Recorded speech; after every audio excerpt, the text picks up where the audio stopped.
আজ ১লা জুলাই। পশ্চিমবঙ্গের রূপকার ডক্টর বিধানচন্দ্র রায়ের জন্মদিন এবং মৃত্যুদিন। এই দিনটিতে আমাদের বিদ্যালয়ের অনুষ্ঠানগুলোর সূচনা হলো এইভাবে। বলে দিতেন দূরে একজনকে এসেছে, তাকে বলেছে তুমি এক্ষুনি গিয়ে টিবি হসপিটালে ভর্তি হও, তোমার টিবি হয়েছে। এক্সরে করে দেখা যাচ্ছে সত্যি। প্রথমেই বিদ্যালয়ের প্রধান শিক্ষিকা মহাশয়া এই দিনটির মাহাত্ম্য তুলে ধরলেন ছাত্রছাত্রীদের কাছে।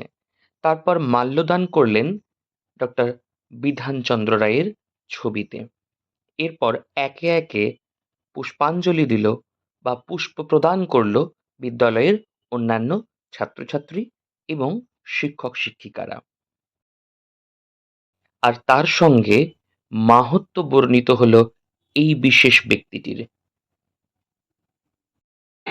যে আমার পাশে যার ছবি তোমরা দেখছো, যাকে মাল্যদান করা হয়েছে, আজ সেই ডক্টর বিধানচন্দ্র রায়ের জন্মদিন। এবং বলা ভালো এই একই দিনে, অর্থাৎ তার মৃত্যুও হয়েছিল ঠিক সেই ১লা জুলাইতে। আমরা জানি ১৮৮২ সালের ১লা জুলাই তিনি জন্মগ্রহণ করেছিলেন। জন্মগ্রহণ করার পরবর্তী সময়ে ধীরে ধীরে তিনি তার মেধার পরিচয় দিয়েছিলেন। আজ তোমরা যেমন ছোট থেকে বড় হচ্ছ, ভালো রেজাল্ট করছো, পড়াশোনা শিখে শিক্ষিত হয়ে উঠছ, তিনিও তেমন তোমাদের মতনই ছোট থেকে ভালো পড়াশোনা করে শিক্ষিত হয়ে উঠলেন। এবং তিনি এতটাই শিক্ষিত হয়ে উঠলেন এবং পড়াশোনার প্রতি এতটাই মনোযোগী হয়ে উঠলেন যে তিনি ডাক্তারি করার সিদ্ধান্ত গ্রহণ করতে পারলেন।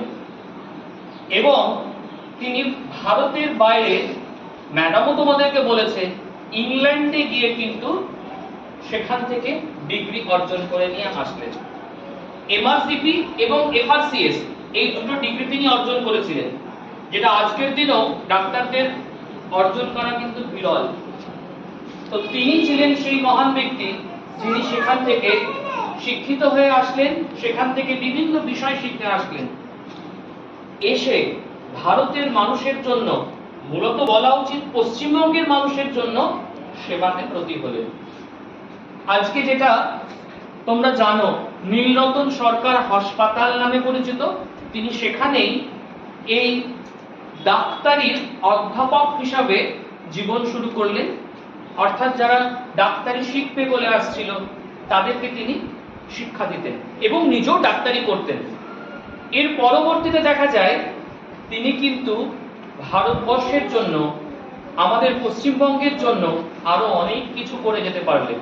কি করলেন জানো? তিনি কিন্তু আমাদের এই পশ্চিমবঙ্গের বিশেষ কিছু জেলা সম্পর্কে আমাদের ধারণা দিলেন এবং বিশেষ বিশেষ জায়গা তিনি অবশ্যই সুন্দরভাবে গড়ে দিলেন। যেমন কল্যাণী শহর তার অন্যতম কীর্তি। তার নকশাতেই কিন্তু গড়ে উঠল কল্যাণী শহর। তিনি এক সময় আমাদের মুখ্যমন্ত্রী ছিলেন, এটাও তোমাদের জানা উচিত। জানো তোমরা, তিনি শুধু কিন্তু এই কল্যাণী শহর নয়, ম্যাডাম বললেন না দুর্গাপুর, কল্যাণী, এইরকম তিনি কিন্তু বহু শহর এবং সেই শহরে বিশেষ বিশেষ কিছু কাজ করে গেলেন। এই ব্যক্তি যিনি দেখা যায় কি যে রাজনীতিরও অংশ হয়ে উঠেছিলেন, তাই তো তিনি মুখ্যমন্ত্রী হয়েছিলেন। তিনি কিন্তু 1961 সালে ভারতরত্ন পুরস্কারও পেয়েছিলেন। তবে এই মহামানবের জীবনাবসান হয় 1962 সালে, ঠিক আজকের দিনে 1লা জুলাই। শিক্ষার জন্য কি অনেক ভেবেছিলেন, তাই তোমরা শুনেছো বর্ধমান বিশ্ববিদ্যালয় তার অনুপ্রেরণাতেই তৈরি হওয়া। তোমরা জানো কলকাতা বিশ্ববিদ্যালয়েরও তিনি এক সময় দায়িত্বে ছিলেন। তাই শিক্ষার জগতের সঙ্গেও তার কিন্তু ওতপ্রোত যোগাযোগ রয়েছে। আজ আমরা তাকে স্মরণ করে ডক্টরস ডে পালন করি। আর তোমরা জানো তাকে স্মরণ করে রাখার জন্য কিন্তু আমাদের কলকাতারই পাশে শিয়ালদা স্টেশনের আগে একটি বিশেষ স্টেশন আছে, বিধাননগর রোড, যে জায়গাটার নামকরণ বিধাননগর, ওনার স্মৃতিতেই হয়েছিল।